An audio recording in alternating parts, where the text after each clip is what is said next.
But a lot of the things that survived in his workshop, while we have dozens and dozens and dozens of his tools and patterns for his furniture and unfinished furniture parts, some things you would expect to find that he almost certainly had are not there.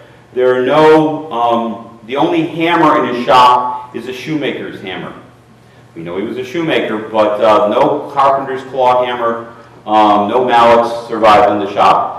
I'm sure at some point some winged descendant or son-in-law of a winged descendant was over, needed a hammer to hang a picture or something, and it just never got put back in the workshop. Same thing with panel saws. No panel saws survived. He had to have rip and cross-cut saws, but that doesn't survive. We know he did an awful lot of turning. He not only did turning for his own chairs, his own light stands, but he would even do contract turning for other woodworkers who paid him to make parts for light stands and chairs. But his lathe and all his lathe tools do not survive in his workshop or anywhere that I know about. If they survive, the connection to wing has been lost. So, next slide, please. So I don't know if we can do this with the camera, if we've got enough light, or we'll have to go kill the lights. But I've got a lot of his tools here that I don't know if we can do it with a camera or not. Yep. No, is there enough light to show these things or no? Yep. You got enough light? Wonderful. And I've got more if we need it. Okay, great. Okay, I'm just going to show some of the tools. So, my favorite wing tool is this square here. And if I hold my gloved hand there, we'll get contrast. I didn't plan this out. Usually a full-figured man doesn't like to have his belly focused, the focus of the camera. Or why don't we just skip the tools and we'll do it later? I know time is running short. Never mind. We'll come back and do this later. You can come up and I'll talk about them individually. Just go through the tools.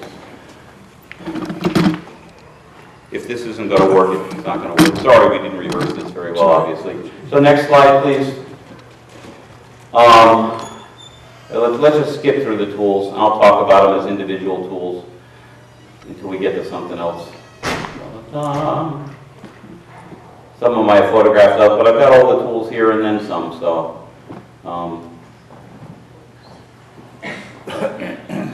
And we'll get to some of the furniture that we know that he made, and then we can maybe do some of the tools.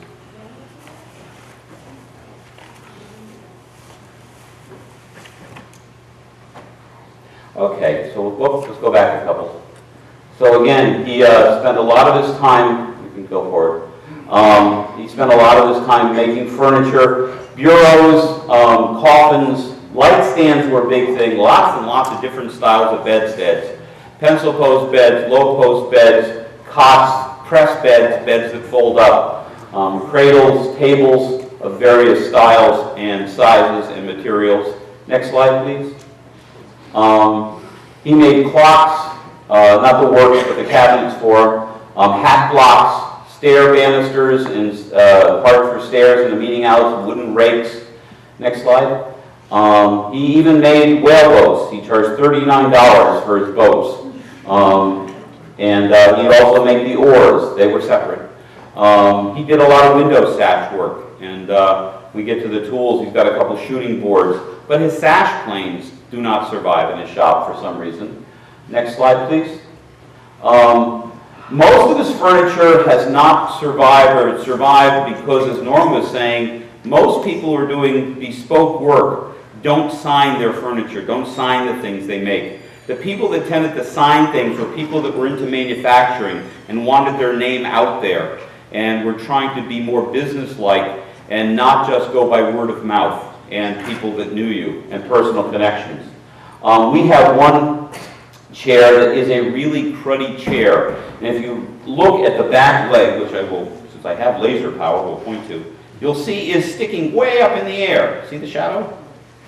This leg you could not sit on because it's like 2 inches too short on that leg. As you can see, the paper label on the back says that basically some family members found these parts in a shop and decided to put together a chair. But they didn't know what they were doing. It's a really goofy chair. But it is a chair that we know he at least made the parts to. Next slide, please.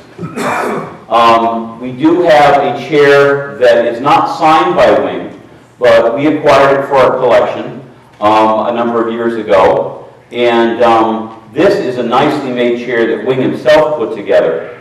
The reason we can attribute it to Wing is because in his shop he left a lot of unfinished parts. And the bulbous turnings, like the stretchers on this chair, the bamboo turnings on the legs, the way the spindles and the sack back are made, match the tools that he left in his shop and match some of the unfinished parts in the shop. So by comparing them to this chair, we are pretty confident that Samuel Wing actually made this chair in our collection, and it's going to be in our cabinet making exhibit, which is going to open on Memorial Day weekend, so you'll have to come back and see it. Most chairs that his customers asked for were painted green. Some black was the second most common color, and then they don't talk about what color they were. Next slide, please. Here's his receipt for green paint. I do not know why this did. When I scan this and look at it on my computer screen, you can read every word. And when I put this thing into PowerPoint, it suddenly has disappearing ink. I am not technologically advanced. I don't know why it does this, but it did it. I was going to show you a lot more of his papers, but I refrained from it because for some reason every other word disappears and goes white. I don't know why. I don't think if they wrote it in lemon juice. But anyhow, they got this receipt for green paint from a fellow Quaker, Obed Fay of Nantucket. Next slide, please. There is, in a private collection, there's a wonderful book that came out a couple years ago called Harbor and Home, The Furniture of Southern New England. And this chest is pictured and discussed in the book, Harbor and Home. On the back of it, as you can see here, it's got S.W., a heart, and then 1787 in stain written on the back. Now, Samuel Wing was 13 years old. I think a 13-year-old who somebody's taught some would be perfectly capable of making a fairly nondescript 6-board chest out of pine. I don't know if that's SW stands for Samuel Wing or something else entirely. But it was on Cape Cod. It's got the SW on it. He was at least alive and not in diapers, so it's possible, but I don't know. And the thing is so nondescript, it's hard to, track down tool marks. Next slide, please. He made a lot of light stands, and again, because of light stands that survive, and all the parts, I should say, in his shop, this descended in the Wing family, and so this one is almost certainly, it's in a private collection now, is from the hand of Samuel Wing. Next slide. And we have a towel rack that came from the Wing family that we are fairly confident Samuel made in our collection, but it's just a towel rack. It's fairly nondescript. It's hardly a highboy. Next slide, please. And we also have a squirrel cage swift for holding yarn, for winding yarn, that is marked 1816, after he'd largely gotten out of furniture making, but well could have been made for a family member since it descended in the Wing family.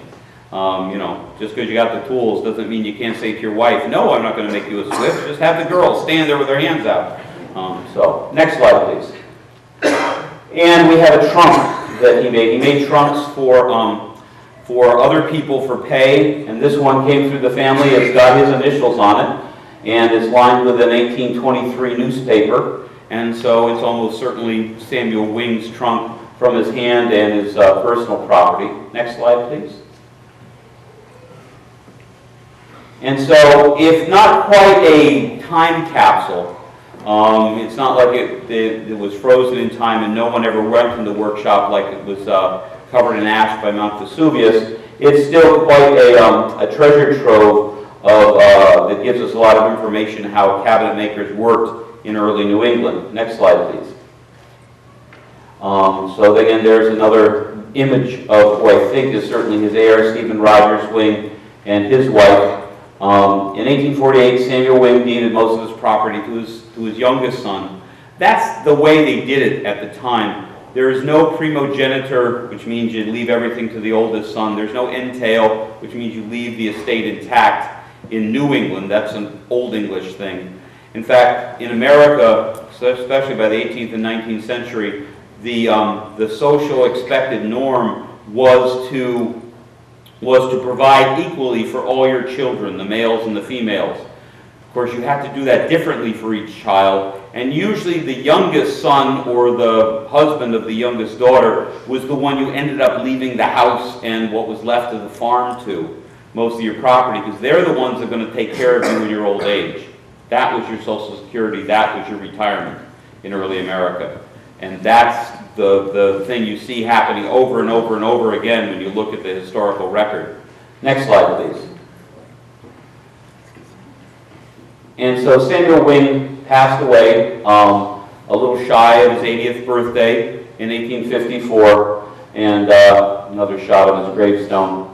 But nonetheless, if the fact that his workshop hadn't survived and the Wing family hadn't remained in that house into the second half of the 20th century and knew about Old Sturbridge Village or a like institution to leave the contents of his workshop to, unless you were a Wing descendant using Ancestry.com, you probably would never hear of or care about Samuel Wing. Next slide, please, which I think is none more. No, we're done with the slideshow. I think I've got a little time for questions, then we can look at tools, if that works. Or I can do both together, unless Bob says another idea. While we're answering questions, why don't we try to switch over? Let's try to switch over. That'd be wonderful, if that would work, so you can kill the slideshow and switch over. I'm sorry, I thought this would be my fault. Anybody have any comments, complaints, questions? Yes, sir.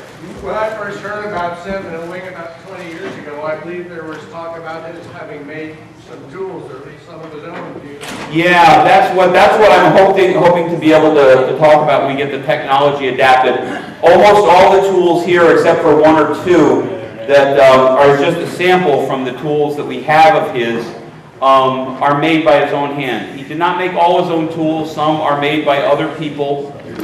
We've got a plane made by Benaiah Dean, for example, that was in Samuel Wing's workshop, but most of his tools, there we go, were made by Wing himself, and he would usually sign it mostly between, if he dated that, which he did not always date, between 1797 and 1800. This square here, oh, there we go. This square here, Wing did make. It's signed by him. It's also got the initials of his son, Stephen Rogers Wing, on it. But if you look where my left hand is, right here, you can see what he made this square out of. An old panel saw. Because that's the storied nib that gallons of ink have been spilled on about what the heck the nib's about. But we don't have to discuss the nib here, except to use it as a clue that Wing used that part of a worn-out panel saw to make one leg of his square. The other was a piece of scrap lumber, probably beech, that he had around the shop. It's not a great piece. It's got a knot through it, a little grain flaw in it. He made 5 irregular brass diamonds and just used tacks as rivets to hold it together. But this is signed by Wing, not dated though. Some other tools that he made was like a lot of craftsmen, he needed clamps, and we have a lot of clamps from his workshop in a couple of different styles. The cool thing to my mind about that, and it's over on the other side of the stage, so I'm not going to grab it for now. I'll grab this one because it's handy. Okay, thank you. I'll grab it because it's no, you're helping me. Is we have the tap and somewhere here the die for making that set of clamps. So we have his tools for making it and the tools he made with those tools, which I think is kind of cool. He made this plow plane here, put his initials SW on it, and then the plow plane the year 1798. It's a fairly simple plow plane with the wedges used for adjustment, not screws.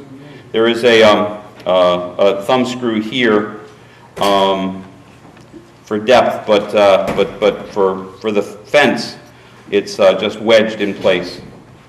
A lot of his planes are pretty well worn. I don't want to trip on everything. Sorry, I just have a lot of things spread out here. Where's the plane I'm looking for? There's the plane I'm looking for. This plane here, which, here I'll come into the light. Go towards the light. This scrub plane, jack plane, has got a very convex sole, very convex iron. And it's stamped on the end. I don't know if you can make it out or not. SW, Samuel Wing. There is no date on this one. But this one is a very simple piece of iron for a strike button. An open tote, inlet into the stock as you would expect for an 18th century plane. Since he learned his trade in the 18th century, that makes sense. Two very prominent pegs to hold it in place. The plane, I do not think, started off like this. I think it started off rectangular, and because a scrub plane, is doing a lot of hard, dirty work, it's the first plane that hits almost any piece of wood you're going to use. I think he just wore down the toe through hard use of the plane. But that's one he made. Another one he made, he made this one. This round plane. There's his initials again. Don't move. I'll sweep behind you and get it in the back.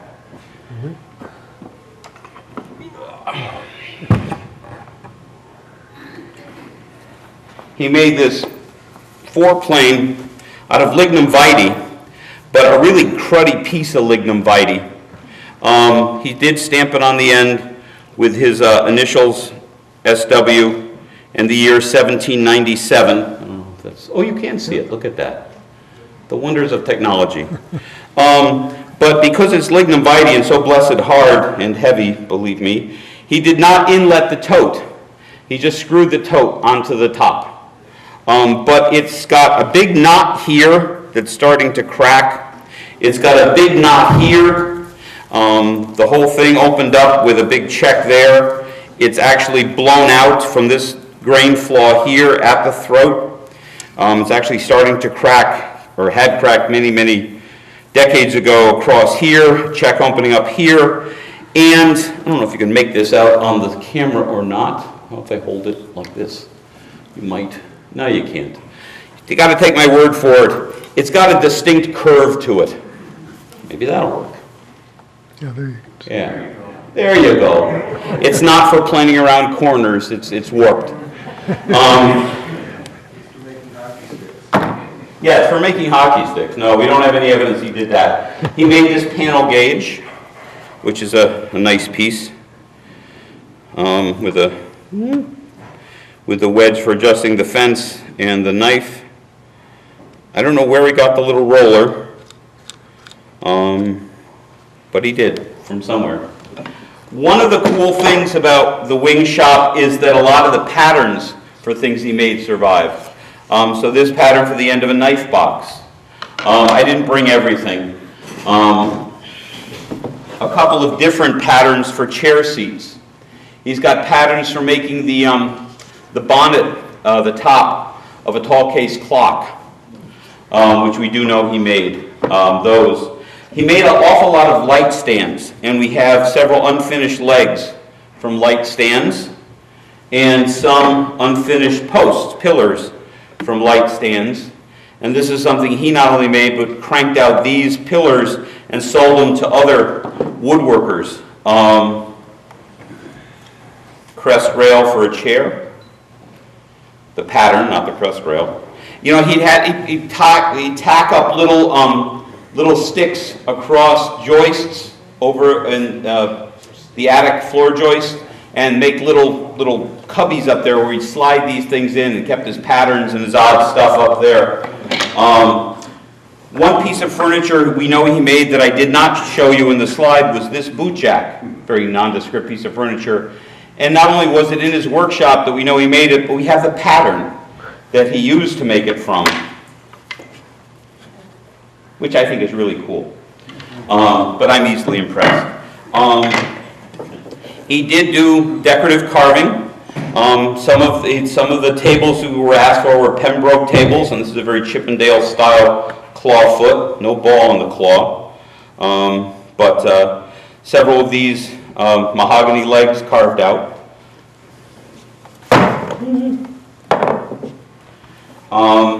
For his chairs, for the spindles, we got a whole box full of spindles. He did not turn these for the chair backs. He roughed them out with draw knives and then rounded them up with spoke shaves. There's no center points on the ends of them, and from the ones he hadn't gotten that far along. The other thing there's a lot of in the shop,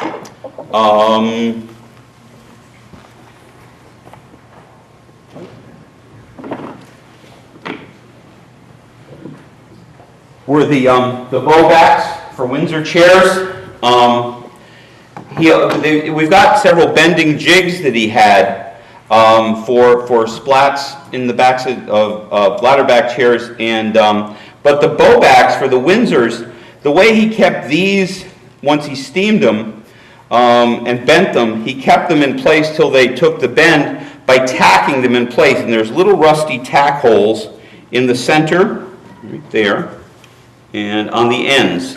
If you can see it or not, I don't know if you can make it out. Yeah, you can make it out. So that he just would tack them down and let them dry. But we've got probably a dozen of those. Oh, the other cool thing is before he bent them, he used these two planes here. Oh no, I grabbed the wrong two. We have the planes that he used. They're over there. We have the planes he used to cut the profile before, when it was just a straight piece of wood on his workbench before he bent it. What I accidentally grabbed was are these them? Well, these are them. Yeah, there we go. If I line it up, you can see probably. Whoop, there it is. Fits perfectly.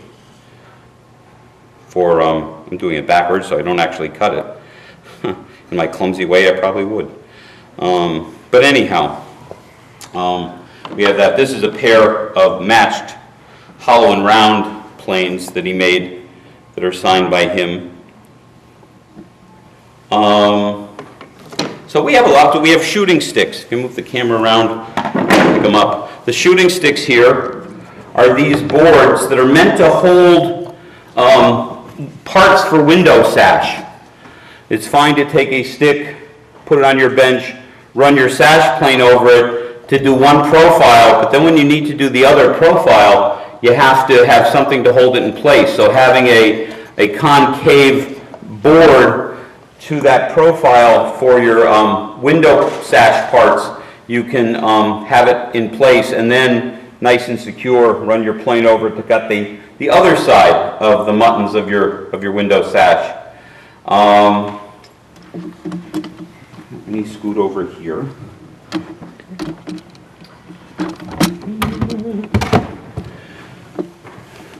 Just a simple cabinet scraper with a blade offset. Just a piece of scrap steel, very irregular, but obviously gave that a lot of hard work. We have a disc cutter forged out of an old piece of a file. Files very often don't survive from early America because so many of them, because they're such high quality steel, got reworked into other tools.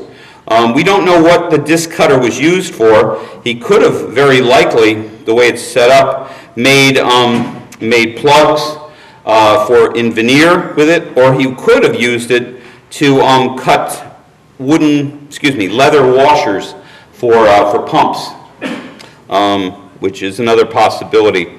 Here's another boring tool, a little center bit made with another old file, and the simplest of chucking mechanisms on the end. Like I said, he had an anvil, he had a leg vise, but no indication of a forge, no blacksmith hammers, no fullers, no Hardys, none of that. He did have a screw plate for cutting threads on screws, but that does not a blacksmith make. Here's the die for cutting the male threads on those clamps that he made. And here's another style of clamp that matches this die. So that's how he cut those threads. It was on this very die.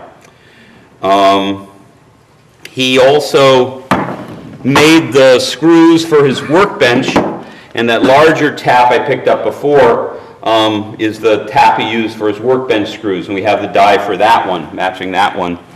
Of course, the way that he made that was you get a smith or a tool maker to make the tap for you, and then you take a hunk of wood, and you got a fairly irregular piece of maple here that's still got the wane on it, and you bore it out, and then use this to cut your female threads, and then get the smith to make a little cutter at the end, and you then have a die that'll perfectly match the tap, since the tap is the parent of the die, quite literally. Let's see. Various other turn chair parts, that bulbous stretcher and that bamboo style turning that was commonly used. As he made these bulbous stretchers, he used oak for that, which is not all that common for chair parts. Usually you'd find much more birch or ash, maple. Not that anything's wrong with oak, except it's a coarser grain. For painted things, sometimes you don't want the grain to show through.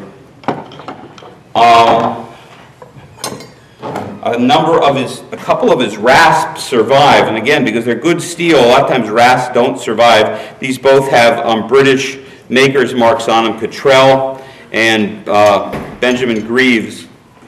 And then a simple froe, something that any woodworker of the 1800s was going to put to frequent use for splitting down, riding down stock, probably for his spindles, among other things. His shoemaker's hammer, the only hammer of his that survives, connected to him. He did make shoes, but all his carpenter hammers disappeared.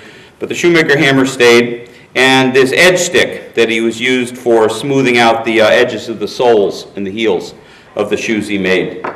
And a sewing clamp for a shoemaker. He used this seated. All it is two barrel staves that are nailed together and clenched at one end, and then the other end, you just put the leather in there and let the pressure of the staves and the pressure of your knees hold your leather in place for sewing the shoe uppers. Very common but simple tool. And there's more planes with his SW marked on the end, and sometimes his son, Stephen Rogers' wing, mark on them. I think the son, Stephen Rogers' wing, who did a little bit of woodworking in the mid-19th century, must have had a neighbor who liked to borrow things and I'd give them back. Because Stephen Rogers' wing liked to stamp his SRW on everything, and even had a brand, and branded things, SR Wing, so that everybody knew it was his. He did not make this plane. This is, I can't even make out without my spectacles on who made it, but it's a fairly nondescript plane maker. And like a lot of smoothing planes, it failed and was patched with a piece of iron. Not a terrific plane, but gosh, by golly, Stephen wanted it back, so don't take Stephen's plane. This is the Crows that was Samuel Wing's, and again, we have a very crude SW carved into it. So he must have done some bucket or barrel making, probably buckets I would use for this. It's obviously shop made, very rough across there, and it's made out of oak, which is not the first choice in anybody's book for making a plane, but certainly works, especially if you only use it occasionally. I'm sure we're out of time by now. Does anybody have any more questions or comments? Yes? That last piece that you picked up, did Mr. Wing do any inlay at all with it? I don't recall any mention of inlay in the written record, and no pieces of furniture that have been attributed to Wing even the ones that might not be winged but have been attributed to wing, I showed you pictures of every single one of them. So as far as I know, Wing did not do inlay. He might have done some inlay, but I can't prove it. Now, did he work possibly with the same Freeman in Boston who started his own veneer and lumber distribution? I do not know. I believe it was Abraham Freeman from Sandwich that he worked with. I know. Yeah. Mr. Abrams in Boston who started. I haven't looked to see if it's the same man or not. Okay. I haven't looked to see if it's the same man or not. Yes? That crow's possibly could have been used for making sap buckets, wooden sap buckets. It could have, but there's the records that survive don't show him making sugar.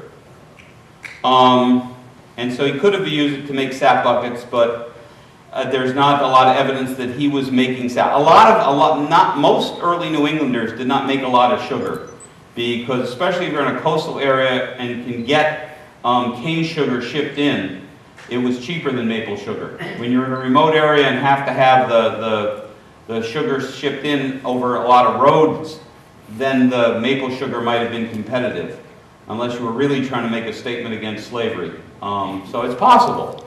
It's possible, but I've seen no evidence of sugaring on Wing's farm. There's no sugar house. There's nothing in the written record that indicates he did it. So it's entirely possible. But since you need buckets for everything on a farm, for carrying water, I do coopering, and I often tell the children, back then they needed buckets because they didn't have plumbing. They had children with pails to carry water in and out of the house. It wasn't so much the plastic or the metal pail that replaced coopering, it's plumbing that replaced most coopering. Anyhow. But I don't know, it could have been sap buckets, I guess, but there's no indication that he made sugar. So. And as you can see by the land, he didn't have a lot of standing timber around him. It was a much more open landscape around his house. You know, most of the trees you see were his apple orchard. So, but I don't know. Yes, ma'am? What records do you have?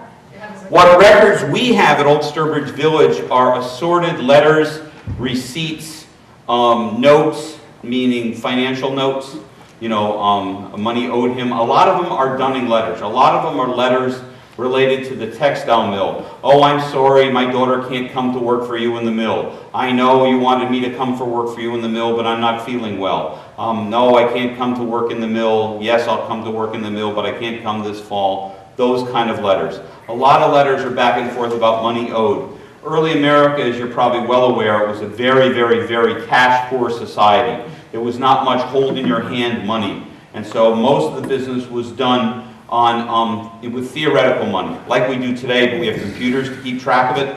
They had to keep track of it all on paper. And luckily for we historians, they did, because then we can look and see who they're doing business with and how often they're doing business. And most of what we know, what Wing made, is because of these notes to him saying, oh, I want 6 chairs, or you owe me money for these 6 chairs. But that's mostly what we have. We have a lot of records related to the tack mill that had been the cotton mill. So after Samuel died, his son Stephen Rogers Wing started manufacturing tacks in the shirting mill. And there's a lot of records from Stephen Rogers Wing about the tack mill. And a lot of the letters relate to not the cabinet making days, but the textile factory days of Wing. Sandwich Glass Museum has an account book for several years in the first decade of the 1800s related to Wing. But that's pretty much what I know of that survives of his written records. I think there's one letter from Wing himself, but everything else is a letter to Wing. Usually saying, I know I owe you money, I'll pay you the money, I know I owe you money, but I'm sick, I can't pay you the money, I'm going to send this guy to pay you the money, and that kind of thing. It's mostly about money. Yes, ma'am? You mentioned tacks originally, you know, Yep. from the shirting factory to tacks, Yep. and I thought of little metal tacks. Yeah, little metal tacks, yeah. How did that switch? For whatever reason, Stephen Rogers Wing, and I have not looked into it, I don't think the record would support a rationale for it, but businesses change, you know? I mean, business changes, situations change. I mean, What Stephen Rogers' wing ended up with was a 40-year-old factory where the technology of making cloth had advanced over those 40 years. And so he had an old, obsolete factory filled of old, obsolete machinery, and I'm assuming, this is purely my assumption, he said, you know, we got Lowell, we got Lawrence now, we got all these big manufacturers, we got hundreds of smaller manufacturers that are bigger and more efficient than me. Why don't I do something that I think I can make more money at? And he took iron, which is plentiful all around New England, and started making tacks. And seemed to have made a go of that. So, but all that speculation on my part, I have not seen any evidence of him writing a letter saying, I'm going to get rid of this stuff in Dad's cotton mill and start making tacks because I think it's more profitable. This is just me. So, I don't know. Anybody else? Well, you've been very patient. Thank you so much for indulging me.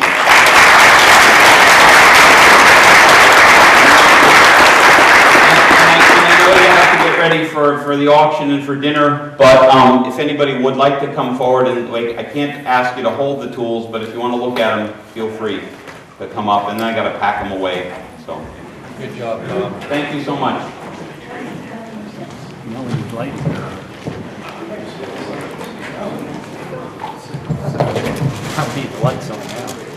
I'll go turn the lights on. Thank you, Tom. My pleasure. Sure, I've got to turn the lights on so you can see it.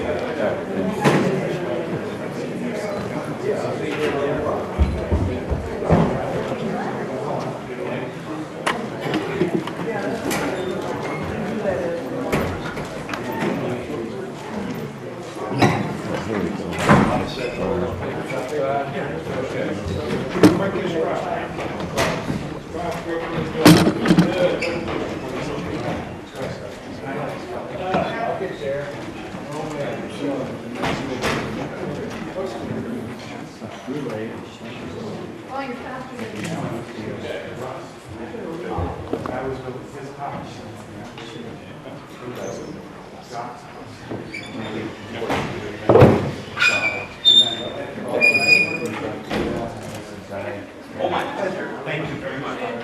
Thank you.